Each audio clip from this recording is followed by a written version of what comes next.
پرندوں کا بادشاہ عقاب جب بوڑھا ہو جاتا ہے تو موت سے بچنے اور دوبارہ جوان ہونے کے لیے کیا کام کرتا ہے؟ ایک عقاب کی عمر 70 سال کے قریب ہوتی ہے۔ اس عمر تک پہنچنے کے لیے اسے سخت مشکلات سے گزرنا ہوتا ہے۔ جب اس کی عمر 40 سال ہوتی ہے تو اس کے پنجے کند ہو جاتے ہیں جس سے وہ شکار نہیں کر پاتا۔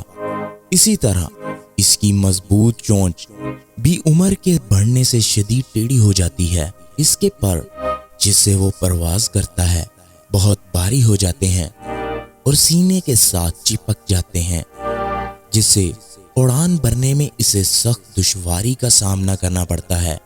ان سب مشکلات کے ہوتے ہوئے اس کے سامنے دو راستے ہوتے ہیں، یا تو وہ موت کو تسلیم کر لے یا پھر 150 دن کی سخت ترین مشقت کے لیے تیار ہو جائے۔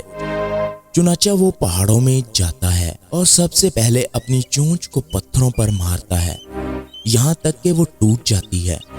کچھ دن بعد جب نئی چونچ نکلتی ہے تو وہ اس سے اپنے سارے ناخن جڑ سے کاٹ پھینکتا ہے۔ پھر جب اس کے نئے ناخن نکل آتے ہیں اور وہ چونچ اور ناخن سے اپنا ایک ایک بال اکھاڑ دیتا ہے۔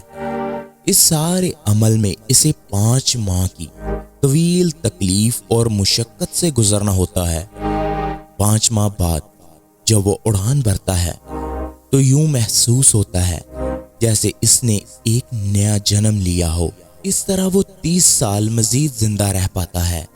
عقاب کی زندگی اور اس ساری باتوں سے ہمیں یہ سبق ملتا ہے، بعض دفعہ ہمارے لیے اپنی زندگی کو بدلنا بہت ضروری ہوتا ہے تاکہ ہم اس سے بہتر زندگی گزار سکیں، اگرچہ اس زندگی کو بدلنے کے لیے ہمیں سخت جدوجہد کیوں نہ کرنی پڑے۔ عقاب کی طرح ہمارے پاس بھی 2 راستے ہوتے ہیں، یا پھر ہم خود کو حالات کے رحم و کرم پر چھوڑ دیں جہاں لوگ ہماری کمزوری کی تلاش میں بیٹھے ہیں، یا پھر ان حالات سے لڑ کر آگے بڑھ جائیں اور بہترین زندگی کا آغاز کریں۔